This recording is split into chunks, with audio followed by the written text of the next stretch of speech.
So if you're starting out, you're in your early 20s, you're in your first job perhaps, right?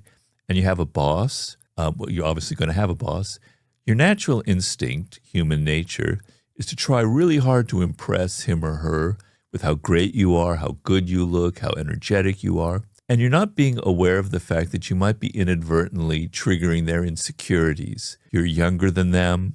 You're probably better looking than they are. You know, you have the energy of youth, the kind of fluidity.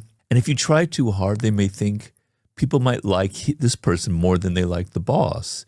You're triggering their insecurities. And when you do that, it's very, very dangerous. So I would say pretty much in every circumstance, when you're starting out your first few jobs, you want to be very careful. You want to be aware of the fact, this is something that you don't often think about, even older people don't think about. Everybody has an ego. You think that that powerful person that you're working for, my God, they got there, they've got all this money, they worked hard. They don't have an ego. They don't need to have an ego because they're successful. They have the biggest egos of all. They have the most insecurities of all. They're wondering if people like them, if they deserve their position. So you have to be very careful. Your job is to make them look better, okay? So yes, you try hard. Yes, you do a good job. But in the end, you're trying to make it seem like they're the boss. They're the one who's got the power, not you.